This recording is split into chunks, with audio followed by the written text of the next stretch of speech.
Welcome to the Restaurant Boiler Room, Season 5, Episode 9. I'm your host, Rick Ormsby, Managing Director at Unbridled Capital.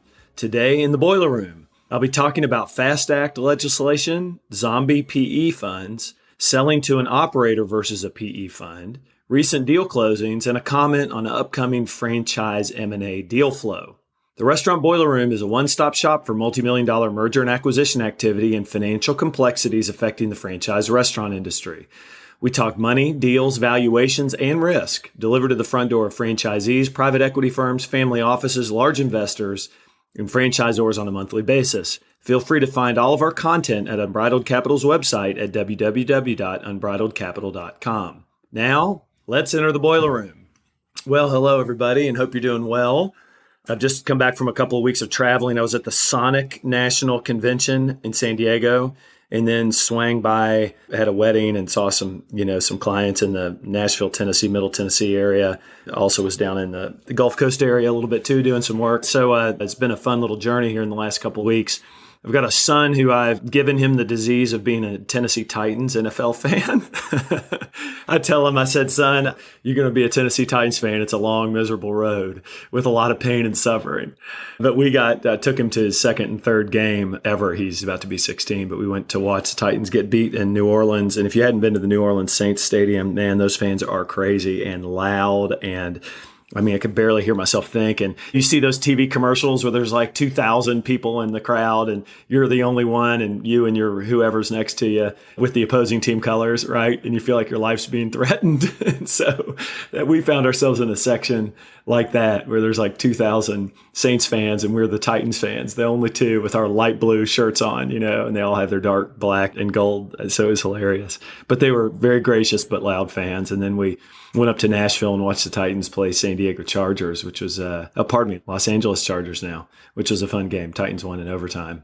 So we've been traveling around a little bit, and in upcoming weeks here, I'll be at the Taco Bell convention, Popeyes event. Actually, the Burger King convention is this week. And then we end up on the rotation with RFDC Restaurant Finance and Development Conference in Las Vegas in November, I think it's 11th, 12th, 13th, or 13th, 12th, 13th, and 14th of the month of November. So, and that'll be kind of the end of convention season. And so I think I told you on a prior episode, I kind of am doing a panel out there at the Restaurant Finance and Development Conference. I'm going to try to get that as a podcast later on this year, maybe in the December timeframe, so you guys can listen to it. Last year, I was told it was the most heavily attended panel at the conference, and there's over 3,000 people there that go. So it should be good stuff. And I'm going to be opining with a couple of other folks on the state of the M&A market. A lot of this you will have already heard, but there'll be some other folks there with some good perspectives and opinions. So please tune in to later this year. I was going to do a webinar and make it a podcast too on the real estate world, and had a couple of decent folks lined up from the REIT community and the 1031 community to talk about cap rates. But honestly, as I started kind of digging into it a little bit, the news isn't all that newsworthy. The REITs that we're talking to are doing deals, but they're not doing a whole lot of deals in the franchise space right now because cap rates have come up a lot. Their risk tolerances have dropped a lot. And as interest rates have moved up, I think the message from the REIT community is they're being conservative. Most of them are. And the big REITs that buy big swaths of real estate are very interest rate sensitive. Whereas smaller deals that are out in the marketplace where you have someone selling one or two or three, pieces of real estate that they might own. And you've heard me say this before, those deals are tax motivated, 1031 motivated. And those tax motivations are very, very powerful from people, especially from California, who are trying to defer huge tax bills. So those are a little less interest rate sensitive and are, nonetheless under pressure a little bit right now. Cap rate spreads have come up probably between 60 to 100 basis points over this year. And I think that's a pretty modest number. I think it's going to look a lot worse going forward into 2024. I bet we will probably 6 months from now be saying that we're at 120 to 150 basis points. We have to be, right? Interest rates are almost, to borrow any kind of money, at almost 8%. I just saw some sort of an article on CNBC or somewhere, Bloomberg, that was talking about, home mortgages have hit 8% now for the first time in however long. So just directionally, interest rates going up affects the borrowing power on real estate transactions, squeezes the cap rates and makes them less favorable. If you're a seller of real estate, it's a pretty stark deal, right? Like when cap rate goes from 6% to 7%, and I'm just using just simple math. I mean, you lose roughly 15% of the value of your real estate. So it's a pretty huge swing in a short amount of time. So as you think about your real estate portfolio and your holdings, that it's a germane time to be kind of considering your long-term future.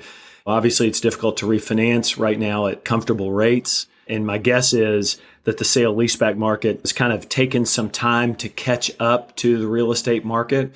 So maybe some deals and some of you who have done real estate transactions might have found slightly more favorable sale leaseback terms than financing terms if you were buying and borrowing for real estate instead. But my guess is that arbitrage is probably coming down as we start seeing, just anecdotally from talking with friends and clients and brokers and things like that, start seeing inventory kind of pop up and price reductions on real estate, commercial real estate dropping or increasing as price reductions are happening. So that arbitrage between doing a sale leaseback and borrowing money to finance real estate instead and holding it and owning it, that might be lessening as we move into 2024.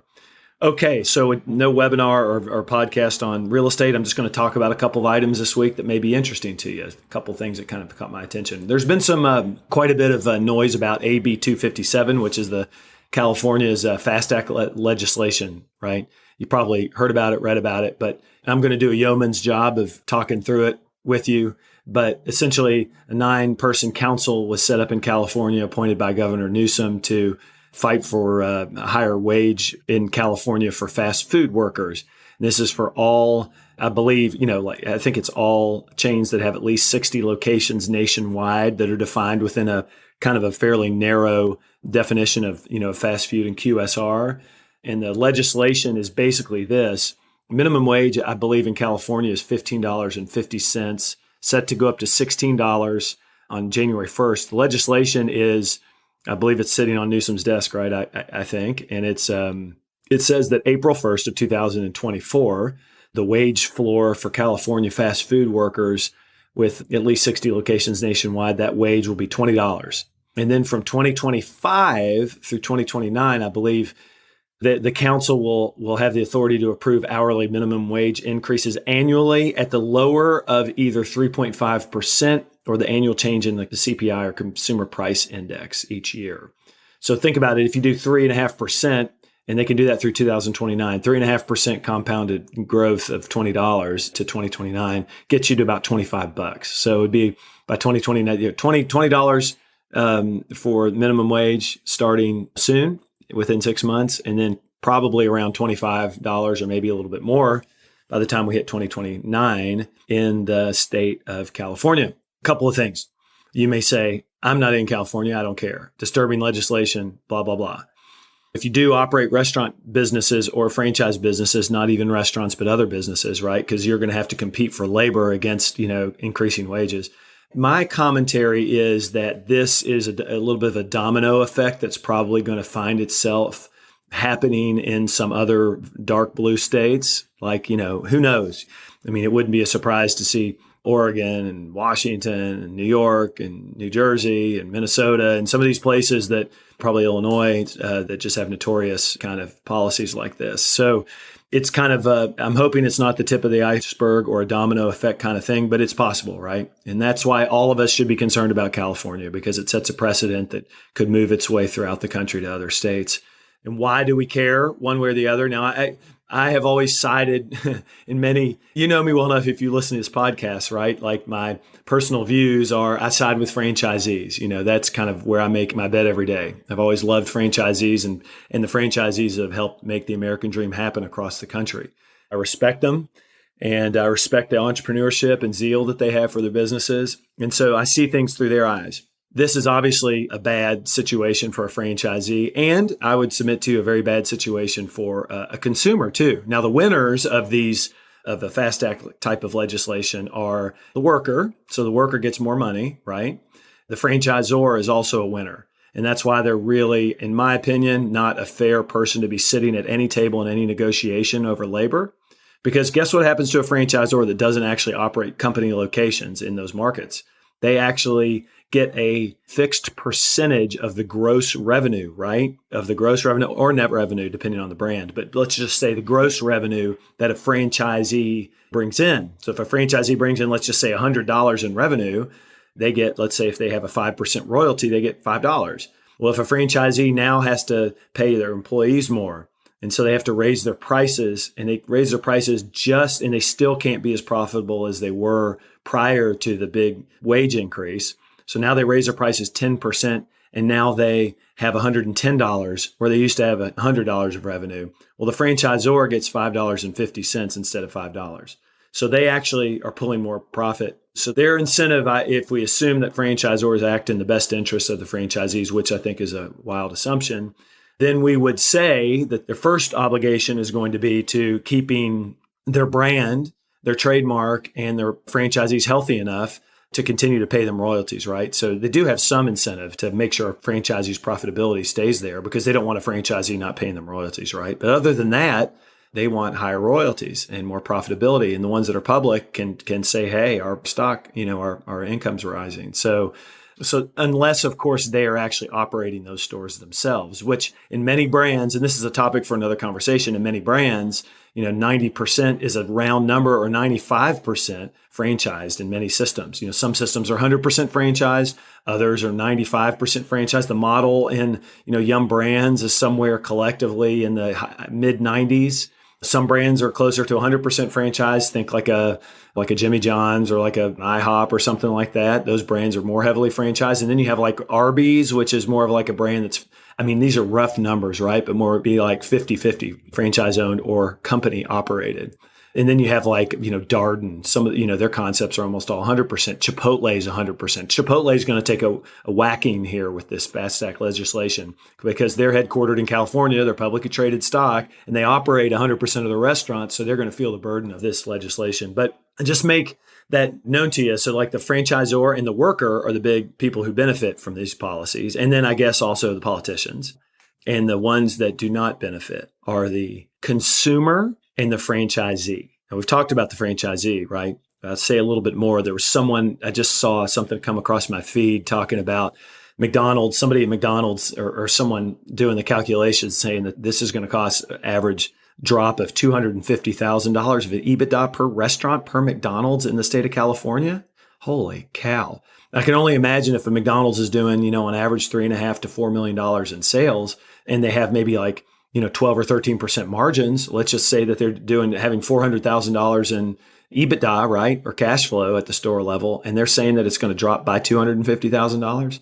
I can't confirm whether that's accurate or not, but that's losing like 60% of their EBITDA overnight. You're not going to be able to price yourself into a higher Big Mac in that situation, right? So what's going to happen is the price goes up immediately, but it can't go up like Big Mac might be selling for what, $3.50, might not, they'll probably put it up to $4.25, but they can't put it up to $5 immediately, but they'll do it. It'll be $5 in a year or two, and they'll keep raising the prices as they're able. So really what happens is the franchisee takes a massive whack. The franchisee's business is certainly less sellable, right? At least in the short term, until they can stabilize the EBITDA by raising prices enough. And then the third thing that happens is clearly the consumer pays way more money, right? All of a sudden you have a $5 Big Mac or a $4.25 Big Mac, whatever the price is. So those are the kind of the seesaw effects. Now, it is interesting that here's some hope in the state of California, once these franchisees take the lashings for their crashing EBITDA and all the issues associated with it.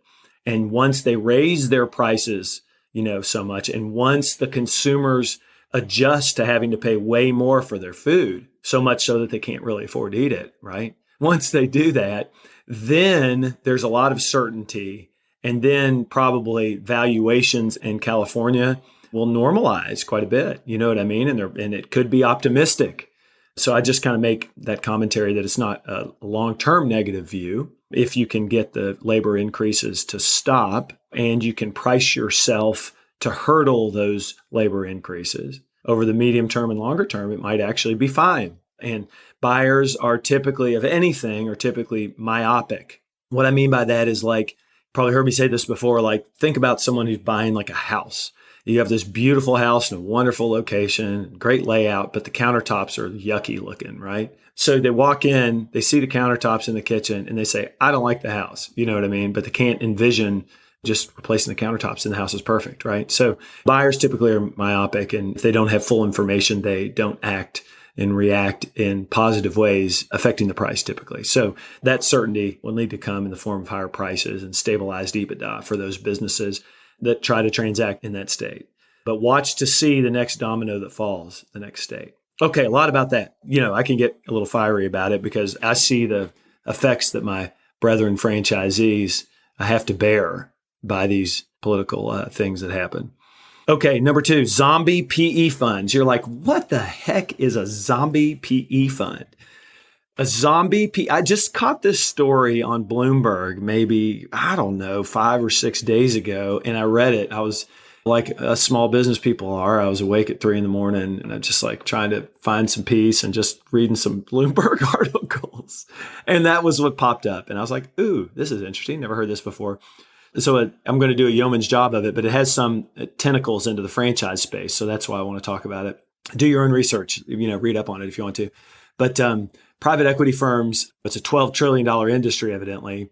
And some firms, a growing percentage of them are lumbering on years and years without any new fundraising in sight because their existing funds are full of investments that have not been able to be sold because they either bought it too high, or maybe they bought it and they ran it into the dirt and can't sell it. Maybe they actually have just owned it a short amount of time and interest rates have caused these funds to be unable to unload them at the price that they bought them at because valuations have changed or the debt situation's bad, or there might be some like consumer demand that's caused the particular industry they're invested in or the particular company they're invested in to like not perform over a longer term. And these are called evidently zombie private equity funds. And now it sounds like there's going to be a shakeup as these money managers continue to operate these funds they want to get out of, and they can't raise more money through a new fund because their existing fund can't be shut down because they can't sell the assets out of it. And then the people who own these assets, the limited partners in these private equity funds, which are typically like pension funds and, think about like the whoever, Nevada Teachers Union, that invests 5% of their teachers union pension fund into a private equity company, right? So they're faced with a hard choice. Do they continue to keep their investment in these zombie private equity funds that are just open year after year after year, but not growing and not returning money to shareholders? Or do they just sit there and wait indefinitely? Or do they sell these assets at a discount? And then evidently there's a secondary market for other managers and other funds, private equity funds, to buy these assets or to buy these funds themselves from these quote, quote, zombie private equity firms, which is an informal name, and buy them at a discount, which could be 50% or more, which I think is what we may start to see maybe as an alternative to bankruptcy in cases where private equity funds are looking to unload their assets so they can start afresh and start a new fundraising effort and not have to continue. And this article goes on to say that private equity groups that have these long assets that they can't sell for whatever reason are obviously unable to raise new funds. And as they're unable to raise new funds, they don't generate enough fees to keep the talent pool of executives there. And so it's a retention thing as well. If this is a trend that Bloomberg's talking about, and it may be a growing trend in a difficult market, how does this affect us in our franchise business? I mean, I don't know. You know what I mean? I'm not a doom and gloomer. As a matter of fact, I'm friends with many of the private equity and family office groups that have been the biggest acquirers of these businesses over the last 5 to 6 years. But it is notable that we do have a big intrusion of those types of firms in the franchise space. And this isn't just restaurant franchising. It's all across the board, right? So like anything in life, I mean, no one's going to be 100% correct. So, I mean, like, what was it? Like President Reagan had 70% of the vote, and that was like the highest ever in the 80s. I don't know. But so that means 30% of the country hated him, right? And didn't vote for him. So like, it's the same thing with investing. You're not going to hit it 100% of the time. If there have been 50 private equity entrants into the franchise space over the last 5 to 7 years, it would not be a surprise that 10 to 15 to 20% of them, aren't performing well. And maybe half of those, maybe 5 to 10 of those can't sell their assets, or trying but can't sell their assets. And what are they going to do with those franchise assets that they have that presumably they followed a playbook of like selling all the real estate cutting costs, trimming overhead, delaying major CapEx, maybe even delaying new store development and remodeling. And then it kind of starts to spiral if then they get into a brand that's not performing well for whatever reason at the top end. Maybe the leadership at the franchisor level is not good, or maybe there's been some trends, or maybe there's a competitor, like it's in the chicken space and there's like 2 or 3 new up and coming chicken concepts that are taking share from you, whatever the case is. I know that they're out there. There are some of these franchisees, private equity franchisees and family office franchisees that are, I don't want to say upside down on their assets or investments, but are having to be in a long game because they've got a business that's not performing the way they thought it would, or it was performing. A lot of it could be a macroeconomic, and they're forced to continue their management of those funds beyond their initial expectations. And it's making it difficult for them to raise new money to buy new franchise businesses. It's probably not a pronounced trend right now, but it may. Just keep an eye on it, because what it may do, and I'm going to dovetail this into my next kind of idea for today, what it may do is it may make private equity's offers in a down market a little less attractive than it was in an up market, because there are a few of them less, right? Because they can't make offers, because they can't close on their new funds because they have assets in their old funds. Maybe that's the case. Or their limited partners are becoming more and more conservative because the general temperature of the environment we're in right now isn't the best. And I think we are starting to see that even though there's plenty of liquidity for selling these franchise assets, there may be fewer pure private equity players making aggressive offers on these businesses than there used to be. And so that's kind of just a general possible observation.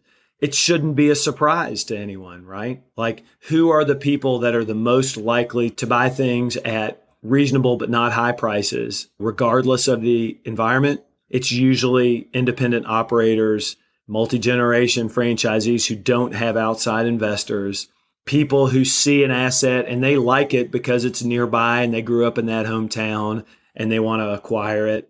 They have a longer view and they say, hey, I've seen the ups and downs and I'm not wed to a 5-year selling horizon. I'm going to own this for 30 or 40 years. I can see my way into the changes in this business that are going to have to occur to be more profitable in the future. I can overlook some of the current environment. So those types of buyers, which are generally first or second generation non-equity controlled franchisees, have largely over the last 4 or 5 years been losing out on deals and transactions to the private equity groups who were very financially savvy. Family offices too, but they are very savvy with real estate. They're very savvy with borrowing money.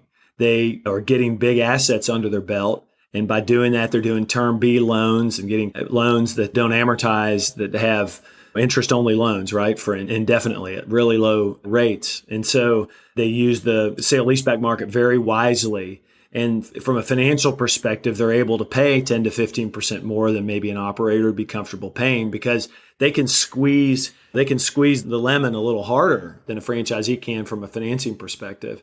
And so that's what's happened over the 4 or 5 years, leading up to maybe last year and this year. And I think what we're seeing now, at least on our limited scale, and look, my viewpoint is not perfect, but I've started to see it. Like, I think the reemergence of the operator as a viable buyer for some of these businesses is something that I think we may continue to see and may see. I think we're going to see lenders also become a little less warm to the private equity family office community and more warm to the idea of backing a family operator of scale. I've had a couple lenders already kind of intimate that to me. So I think that's coming. I think also you're going to see franchisors have already said that they're looking for those types of operators, right, in their systems now, where it was totally private equity in the past. I think you're going to start seeing that a little bit more too. Franchisors supporting the 50-unit operator who owns his or her own business. So it's a bit of a change for the moment, maybe not permanently. But my encouragement to you, if you are one of those types of operators, a family operator who's got a nice sizable business and you've been frustrated over the last few years because you've been losing out by 10 or 15% on the value of these deals, a lot of them Unbridled's been selling, I would say hang in there. This may be your time to get more competitive. There's another item at play here. Not only do limited partner investors get more conservative, the private equity funds that invest their money are also very heavily tied to interest rates, right? But the other thing is they get decidedly more defensive because they're dispassionate investors, and you'd expect them to be. So their contracts become more difficult. The terms of their agreements are more difficult. They probably seek to retrade deals that are under due diligence if they can't get the financing terms that they initially expect, which may or may not be reasonable since they're so aggressive on their financing terms. Their demands of the franchisor are heavier. The indemnification clauses and the escrow agreements and all, and the professional buyers also have typically quality of earnings studies that they do where they bring in a third party, usually accounting firm, to comb through the numbers, even if they're audited P&Ls, and make sure that their investors are comfortable with the financial assets that they're buying, all of which is great and wonderful, but it adds time and complexity and risk to deals that a lot of these conditions an operator doesn't have.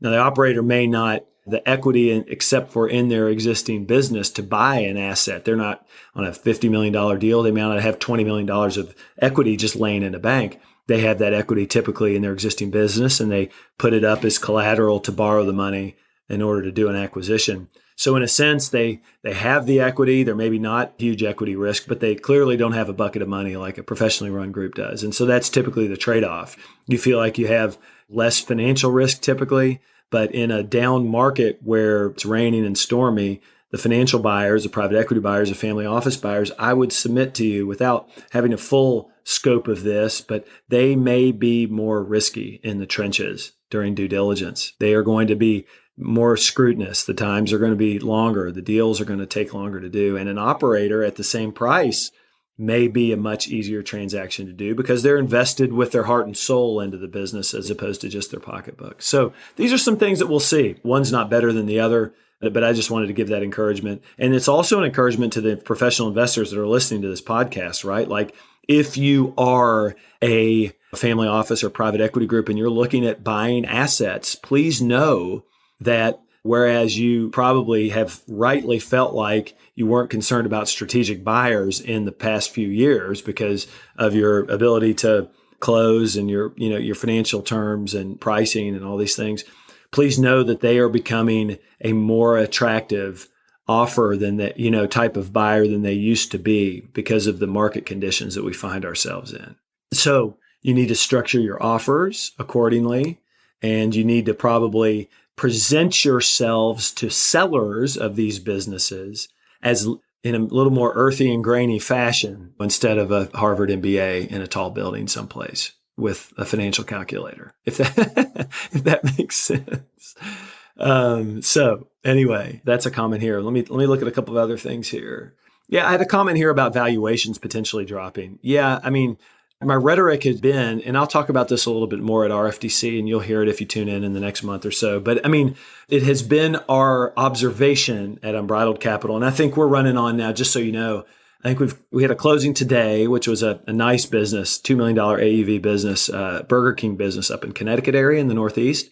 And about a week and a half ago, we had Greg Blankenship had probably the best Pizza Hut business in America, really, on an AUV perspective in West Texas mostly. And our friends at Flynn Restaurant Group were the buyers of that business. I haven't worked with Flynn in a while, so it was nice to see them acquire the business. And we have those two deals recently completing, which is great. But my comment really is we hadn't seen a whole lot of transactions happening, right? It's been slow. And because of that, my comment on is our valuations up, down, or sideways? Gee, Rick, they have to be dropping because interest rates are higher, that kind of stuff. What I was seeing over the summer and certainly over the spring and over the summer was there are not a lot of deals on the market. And even though interest rates are going up, there's way more demand than supply. And that's kind of holding these brands in check, as well as kind of decent same-store sales and decent EBITDA or profit rollovers on a month-to-month basis or period-to-period basis over last year. And so my comment was that we're not really seeing much degradation in multiples at all. And this was over 13 brands, over about 800 locations that we're selling or doing valuations on, and I think 5 new assignments over a 60-day period with, call it 300 stores. And mind you, in those 13 brands, 2 or 3 of those brands are non-restaurant brands. Okay. So my perspective here is not like just 1 or 2 restaurant brands. but we weren't seeing really any much of a drop. But I think now, as I'm talking to you today in the early part of October, we have like several larger deals on the marketplace. I'm starting to notice a little bit of a change. I would say if our average deal had, throw a number, 7 offers on it, maybe now we're getting 5. If our average offer was X times EBITDA on a brand, now we might be seeing X minus half a turn. That being said, we've sold 5 Taco Bell companies this year at crazy prices, one of them in historic record-breaking price. We sold a Wingstop business this year at a crazy price. Both of those closed, about 60 to so days ago. If you're in an unbelievable brand, maybe there isn't much degradation yet, unless it's a really big deal and you're selling to a financial buyer. But otherwise, I think I have 3 or 4 now examples of deals where we're getting offers where I think there has started to see a shift in downward valuations. Don't be shocked. Of course, that was going to happen because even though the correlation isn't exact, probably not as exact even as cap rates dropping because interest rates go up, but still EBITDA multiples are going to go in the opposite direction of interest rates, right? In some regard, because it's just more expensive to borrow money. So that's my kind of commentary. And like I said, this is a commentary over probably 3 or 4 transactions, 300 stores. It feels like maybe we're seeing on average brands that don't have incredible amounts of like attractiveness, but are just kind of average brands in the marketplace, but decent sized deals. I think we're seeing somewhere around a half turn of EBITDA drop. Now, the thing that could make it worse is if we get into early 2024 and if we see that there is a huge pickup in supply of franchise businesses for sale. And then it could make it even worse is if we start lapping over fairly strong numbers that have pricing increases in them, and then we start seeing sales and traffic drop a little bit or precipitously. So those are kind of the levers, right? If you see the businesses dropping on a trailing 12-month basis as we move forward, if you see a lot of deal flow in the marketplace, and you see more zeroing in on interest rates, I think you could see another, who knows, quarter to a half turn drop of EBITDA in the next 3 to 6 months. I mean, it's definitely a possibility. Keep an eye on deal flow. Just keep an eye on it. Like I said, last 2 years, we've been down 2022 and 2023. We've probably been down obviously like 40 to 50% versus 2021. And over a 5-year period, down like maybe 15 to 20%, right? So hadn't been the strongest year in 2022 and now 2023. My guess is, though, that with the phone calls coming into me, we're probably going to have twice as much deal flow next year as we had in 2023. That's just a guess. I'm not sure all of it'll close. You never know with the financing markets being a little jittery, but still fair, still okay, but a little jittery. But I do think it's going to pick up some. And how does that affect you as you might be selling and buying things? It's just important to know. It's important to know a lot of it's brand specific. I can tell you right now, we're probably of the 7 or 8 new assignments we're considering, one brand is like 3 of the 8 assignments, right? So you're starting to see particular to one specific brand. I don't see anything happening really right now in terms of geography, like geographically focused, like everyone is from the state of, Oregon who's selling. No, I'm not seeing that. But I do think that the phone calls are picking up. So I think 2024 will be a busy year. If you are a seller of something, you may want to consider moving your timing up or delaying your timing by a year and a half. But I like personally, and this is just one man's opinion, I like the idea of selling something in the next 3 or 4 months or selling something 2 years from now, but maybe not in between like 6 months and 2 years. That may be a window where we're met with high interest rates, declining sales, and increasing deal flow. And that's going to be a triple whammy if so. I could be totally wrong though, right? It could go the opposite. If I had a nickel for every time I was wrong, I'd be a rich man, right? So anyway, those are just some thoughts. Overall though, I would say a little bit of a drop, but fairly good. Things are moving along. I think that's going to be mostly it. If you are looking at deal flow and you do not get like Unbridled Capital's emails, we send out all of our deals over email if you've told us that you're a buyer of a certain brand.